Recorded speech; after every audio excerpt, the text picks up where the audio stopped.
آج رات شاید دنیا کے چند حساس ترین کمرے جاگ رہے ہوں گے۔ واشنگٹن میں فیصلے ہو رہے ہوں گے، تہران میں نقشے کھل رہے ہوں گے، خلیج فارس میں جنگی جہاز اپنی پوزیشنز لے رہے ہوں گے اور عالمی منڈیوں کے بڑے سرمایہ کار اپنی سکرینز پہ نظریں جمائے بیٹھے ہوں گے۔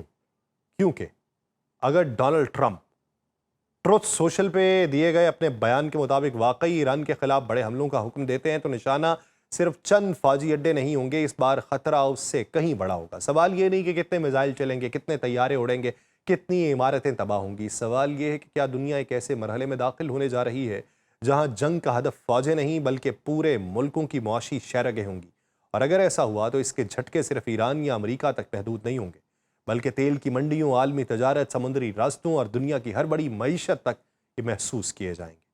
آپ سب پر سلامتی ہوں، میں یاسر رشید ہوں اور آپ دیکھ رہے ہیں سنو نیوز۔ ناظرین، اگر آج رات امریکی صدر ڈونلڈ ٹرمپ واقعی ایران کے خلاف بہت سخت حملوں کا حکم دیتے ہیں تو اصل خبر صرف بمباری نہیں ہے۔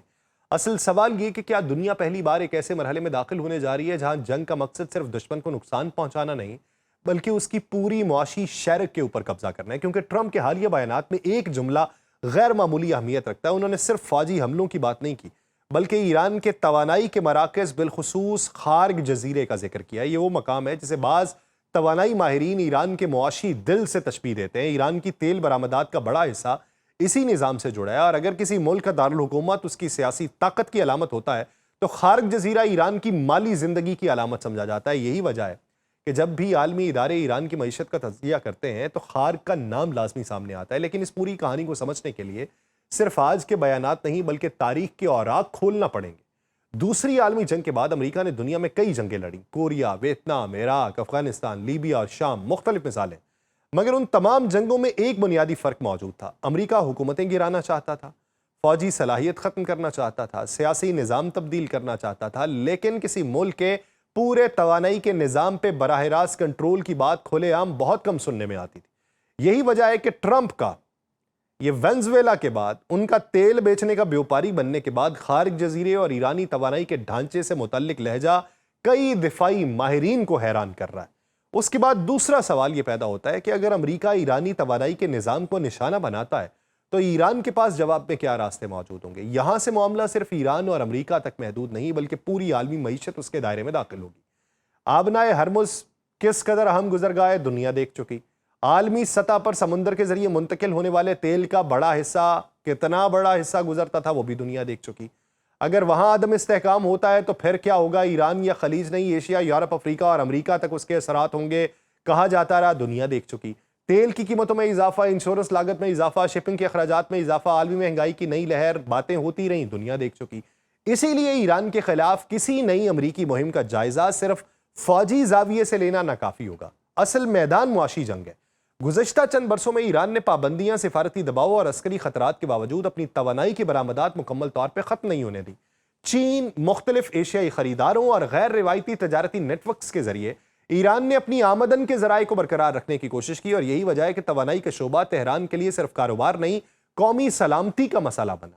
اگر ہم اس بحران کو مزید گہرائی سے دیکھیں تو ایک اور حیران کن حقیقت آتی ہے سامنے کہ دنیا کے 3 بڑے جغرافیائی سیاسی مرکز اس وقت ایک دوسرے سے جڑے ہوئے ہیں۔ یوکرین کی جنگ روس کو متاثر کر رہی ہے، مشرق وسطیٰ کی کشیدگی ایران اور اسرائیل کو متاثر کر رہی ہے اور خطے کے دیگر ممالک کو، جبکہ بحر الکاہل میں چین اور تائیوان کا مسئلہ الگ موجود ہے۔ لیکن توانائی کی منڈی ان تینوں بحرانوں کو ایک دھاگے میں پرو دیتی ہے۔ اگر ایران کی برآمدات متاثر ہوتی ہیں تو روس کو وقتی فائدہ ہوگا، اگر تیل مہنگا ہوتا ہے تو چین کی صنعت متاثر ہوگی، اگر خلیجی سپلائی میں خلل آتا ہے تو یورپ نئی مشکلات میں گھرا رہے گا۔ یعنی ایک جزیرے پر حملے کی بازگشت دنیا کے درجنوں دارالحکومتوں تک سنائی دے گی۔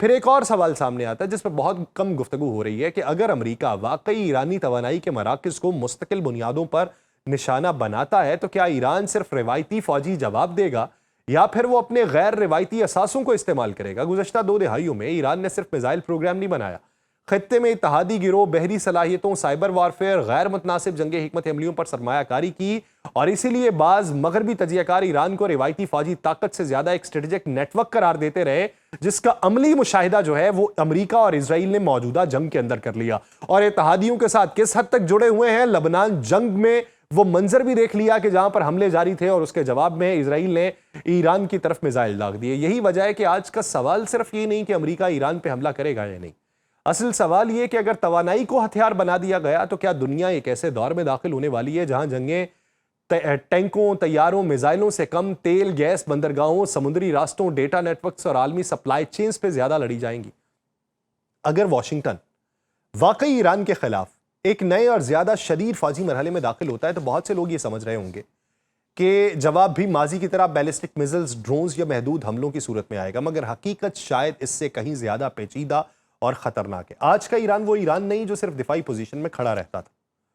آج سے 2 ماہ پہلے والا ایران وہ ایران تھا، لیکن جب لبنان کے محاذ کے اوپر جاری جنگ کو رکوانے کے لیے اسرائیل پہ ڈائریکٹ ایران نے پہلی بار حملہ کیا تو اس سے ایران اپنی حکمت عملیوں کو اس انداز پہ تبدیل کر چکا ہے کہ اس کا مقصد صرف حملہ کرنا نہیں، دشمن کے پورے جنگی نظام کو بھی مفلوج کرنا ہے۔ اگر امریکہ خارج جزیرے ایرانی تیل تنصیبات یا توانائی کے ڈھانچے کو براہ راست متاثر اتنا کرے گا کہ ایران کو ڈز پہنچے تو ایران کے ممکنہ جواب کو صرف جوابی حملہ کہنا شاید درست نہ ہو۔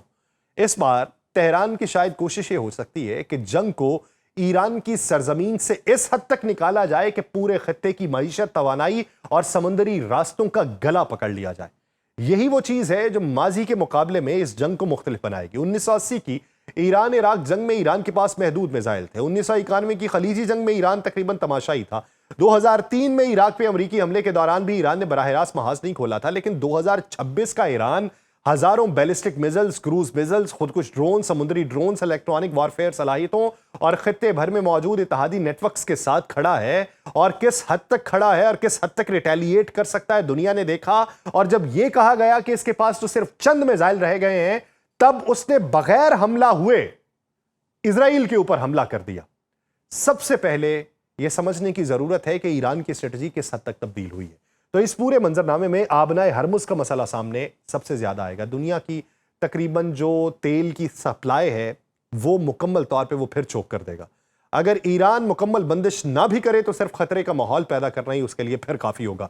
انشورنس ریٹ پھر بڑھیں گے، بحری جہازوں کی آمد و رفت اور زیادہ متاثر ہوگی، تیل کی قیمتیں اور بڑھ جائیں گی، اور بہت سے لوگوں کے مطابق مکمل بحران کی صورت میں تیل اب کی بار جو ہے وہ $150 سے $200 فی بیرل تک جائے گا۔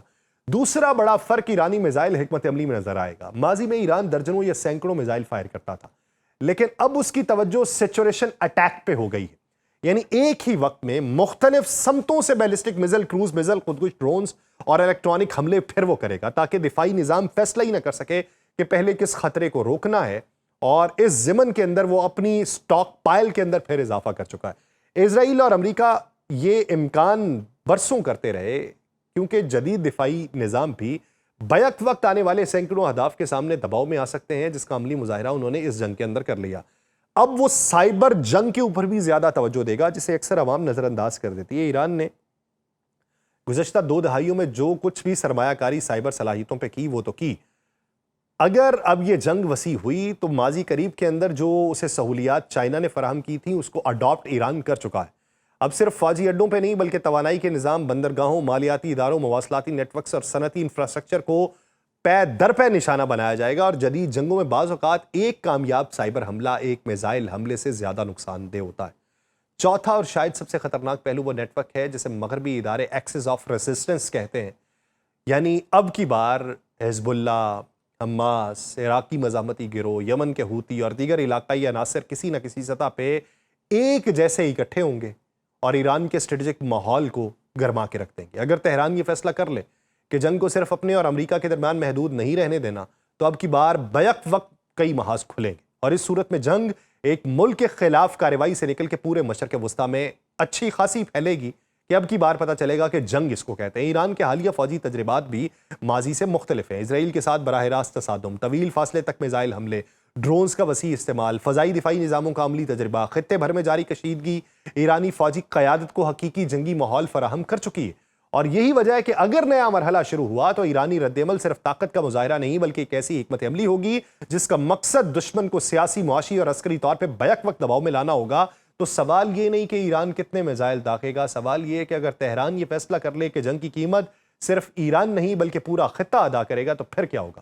یہی وہ نقطہ ہے جو امریکی منصوبہ سازوں، اسرائیلی فوجی ماہرین اور عالمی توانائی منڈیوں کو سب سے زیادہ پریشان کر رہا ہے کہ ماضی کی جنگوں میں حملے میدان جنگ تک محدود رہتے تھے، مگر آئندہ مرحلوں میں میزائلوں سے زیادہ خطرناک چیز عالمی معیشت، توانائی کی سپلائی اور بین الاقوامی تجارت بن چکی ہے۔ تو اسی لیے فوجی ماہرین کا خیال ہے کہ اگر امریکہ اور ایران کے درمیان مکمل تصادم کا ایک اور دور شروع ہوا تو یہ صرف فوجی جنگ نہیں بلکہ 21ویں صدی کی پہلی ایسی بڑی جنگ ہوگی جس میں میزل، ڈرون، سائبر حملے، توانائی، سمندری راستے، AI، عالمی مالیاتی نظام سب ایک ہی وقت میں میدان جنگ کا حصہ بنے گی، اور اس میں وہ کچھ دیکھنے کو ملے گا جو ابھی ماضی قریب میں پہلے ہی ششدر کر چکا ہے، اس سے کئی گنا زیادہ ہوگا۔